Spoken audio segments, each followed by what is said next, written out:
야근했는데 월급 그대로? 정부가 드디어 움직였습니다. 여러분, 한 달에 야근을 50시간 했는데 추가 수당이 0원입니다. 이거 불법 아니냐고요? 놀랍게도 합법일 수 있습니다. 바로 포괄임금제 때문인데요. 그런데 정부가 드디어 이 관행에 칼을 빼들었습니다. 과연 이번에는 뭐가 달라지는 걸까요? 포괄임금제, 대체 뭔가요? 포괄임금제란 연장, 야간, 휴일수당 같은 초과근무수당을 실제 몇 시간 일했는지와 상관없이 미리 정한 금액으로 매달 지급하는 방식입니다. 출장이 많거나 외근이 작거나 재택근무를 하는 경우 노동시간을 정확히 계산하기 어렵다는 이유로 도입된 건데요. 형태는 크게 세 가지가 있습니다. 첫째, 정액급제, 기본급과 수당 구분 없이 월급 총액을 통째로 정하는 방식입니다. 둘째, 정액수당제. 기본급은 따로 정하되 초과근로수당은 실제 시간과 관계없이 고정금액을 줍니다. 셋째, 고정 오버타임제. 기본급과 초과근로수당을 나누되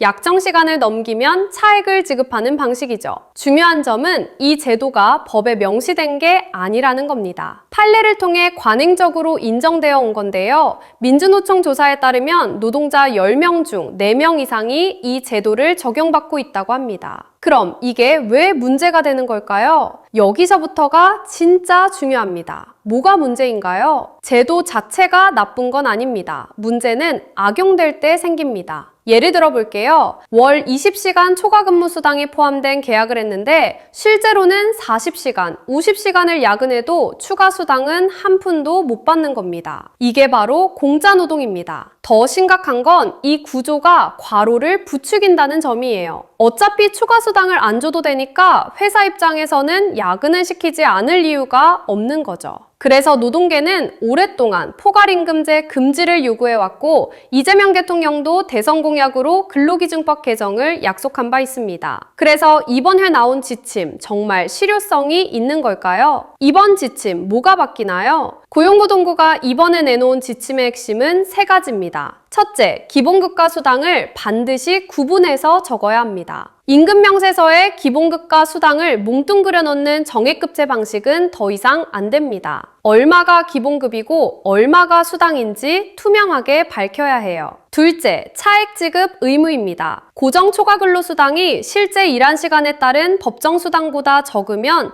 그 차이만큼 반드시 더 줘야 합니다. 안 주면 임금체불로 처리됩니다. 셋째, 익명신고센터를 운영합니다. 포괄임금 오남용 사례를 익명으로 신고할 수 있고 신고된 사업장은 수시감독이나 기획감독 대상에 포함됩니다. 그런데 한계도 있습니다. 근데요, 여기서 반전이 있습니다. 이번에 나온 건 지침이지 법이 아닙니다. 지침을 따르지 않는다고 해서 바로 처벌할 수는 없다는 뜻이에요. 결국 근로기준법 자체가 개정되어야 실질적인 변화가 가능한데요. 국회에서 본격적인 논의가 시작되긴 했습니다. 다만 경영계의 반발이 만만치 않습니다. 노동시간 관리가 어려운 업종은 어떻게 하느냐는 반론이 나오고 있거든요. 실제로 법이 바뀌기까지는 상당한 시간과 갈등이 예상됩니다. 일한 만큼 받는 것 너무나 당연한 이야기인데 그동안은 그 당연한 게 지켜지지 않는 경우가 많았습니다. 이번 지침이 첫걸음이 될 수 있을지 법 개정까지 이어질 수 있을지